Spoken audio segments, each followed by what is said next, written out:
Hey guys, how's it going? Jeremy Donson here with thedrumprofessor.com. Today we're going to be going over beginner drum fills. So one of the biggest keys to a beginner drum fill is placement, where it goes. So if you've ever heard, drummers like Keith Moon, for example, he's amazing at what he does, but it's really a rarity because he just fills constantly. He does a lot of fills, really busy, and you don't want to, what's called, muddy up the music with too many fills. You want to put it in the right spot. And in theory, easy way to remember kind of where a fill goes is the fill indicates a change in the music, generally. Now, of course, you can add fills and ad-lib in different places, but overall, a fill indicates a change, and the crash is the change is a basic format for that. Like I said, that's definitely not the only one, but it's for sure a beginner level theory of what to keep in mind. So with that being said, you could think of a first verse, and when it goes from first verse to a chorus, generally that's where you commonly see a fill crashing into the chorus or crashing out back from the chorus to the second verse. So that's generally the placement of a fill. Now let's go over a couple of different fills that we can do. So let's say this is your tempo, quarter note gets the beat, so 1, 2, 3, 4 is how we would count a 4-beat quarter note fill. And a real easy way to play one would be 1, 2, 3, 4, 1. Okay? So let's put a beat with that. We're just going to do a real basic drum beat here with it. So 1, 2, 3, 4, 1. Okay? One more time. 1, 2, 3, 4, and 1, 2, 3, 4, 1.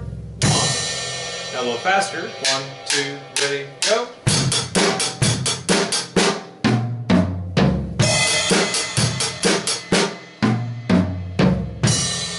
Okay, now before we go over another fill, let's go over how to crash back into the beat. That's also very, very important. So we're going to go, when we do the fill, 1, 2, 3, 4, we're going to crash with the bass drum. Now the main beat that we were doing was bass, hi-hat, snare, hi-hat, with the hi-hat being with the bass and snare drum. So when we finish the fill and crash with the bass drum, that is the first bass of the beat. So in other words, you're not going to go crash, bass, and snare, and the bass that's with this crash is the first bass of the beat. So in other words, you're going to go bass and snare, and that's generally how you're going to crash back into these beats here. So starting on the fill, 1, 2, 3, 4, 1, and 2, and, right? Bass and snare, and. That's generally how you're going to crash back in for beginner basic fills.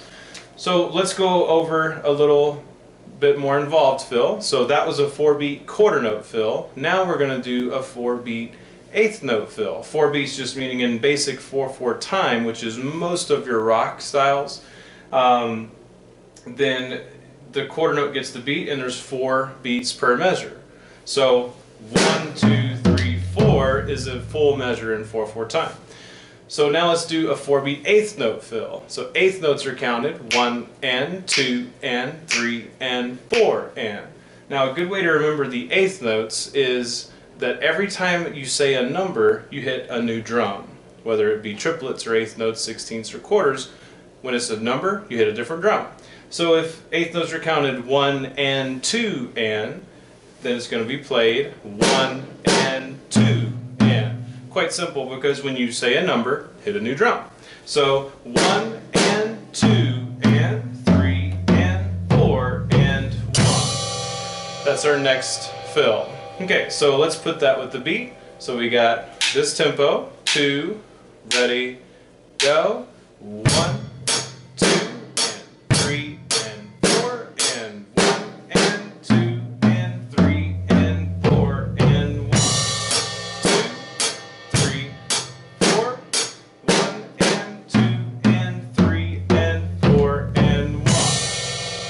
Okay, now let's speed that up a bit. 1, 2, ready, go! 1,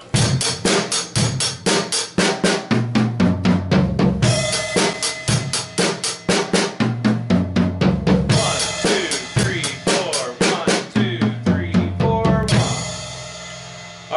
Now, if you notice, the speed of my hi-hat was the same speed as the fill. 1, N2, N3, N4, N snare, N high, N mid, N floor, N, right? So I'm doing eighth notes on the hi-hat. If I'm doing an eighth note fill, they're going to be exactly the same speed. A very easy way to remember, am I doing it too fast or am I doing it too slow? You want to stay consistent with the speed of the hi-hat and you'll be on time. So whatever your tempo is, keep it the same as your hi-hat playing eighth notes. So let's do the same thing faster, and you'll see that the toms play the exact same speed as the hi-hat.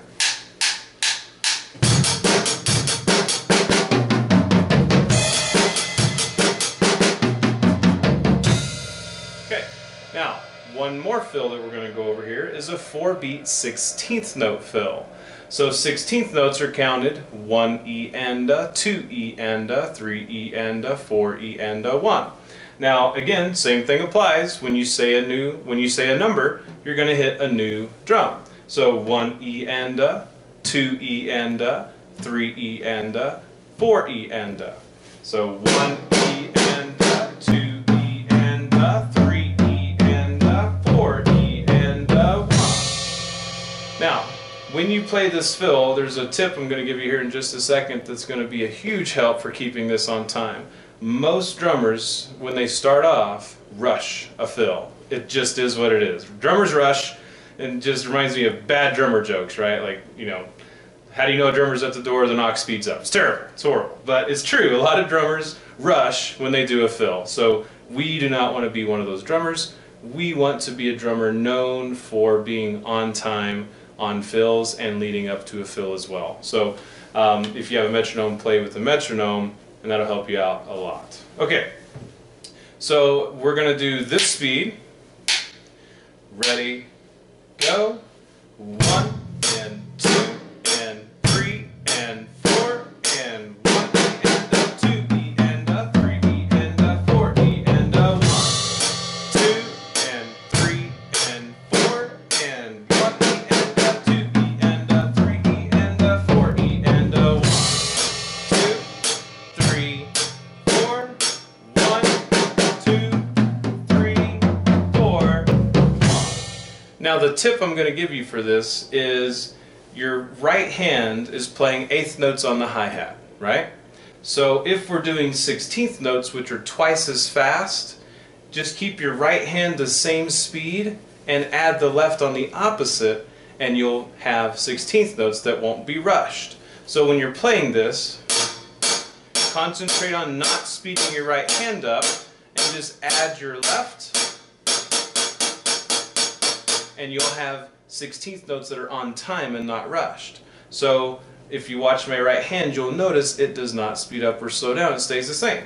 1 and 2 and 3 and 4 and 1 E and a 2 E and a 3 E and a 4 E and a 1, 2, 3, 4, 1, 2, 3, 4, 1. So now watch and now thinking of it that way, watch my right hand when it plays the hi-hat from when it goes to the toms, and you'll see it stays the same.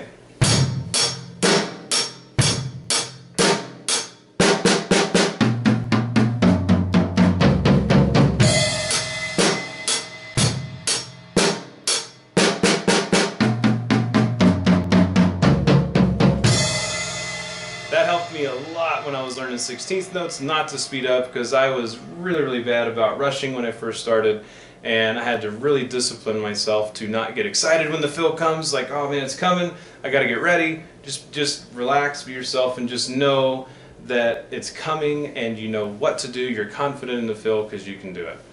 So let's do it faster now. 1, 2, 1, 2, ready, go.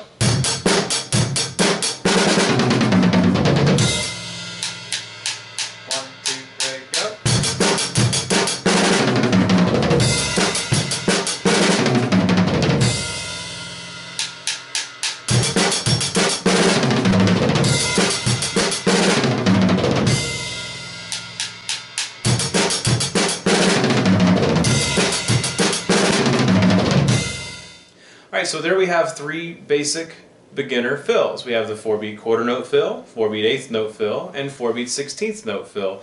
And we also know key things to look for to keep us on time. For example, the 16th note fill, keeping your right hand the same. The 8th note fill, the toms being the same speed as the hi-hat was in the beat. And then the quarter note, just making sure that you're really adamant about counting. Playing along with metronome is a huge plus, but playing along with metronome or just counting 1 and 2 and 3 and 4 and 1 and 2 and 3 and 4 and 1. You can also subdivide that, which means counting eighth notes but only hitting on 1, 2, 3, 4. 1 and 2 and 3 and 4, and that'll help you not rush on quarter notes as well. So, hope this helped you out a lot, and as always, if you have any questions, feel free to message me and I'll be happy to answer them for you. If you liked what you saw today and you learned from this, then feel free to give me a message and let me know that you would like to do a free jam session with me. I'm currently offering a free one-on-one live jam session, so if you want to learn more, feel free to take advantage of that. I'd love to meet you and see what level you're at and how to get you to the next level in 1 month. Thanks so much, guys. Take care.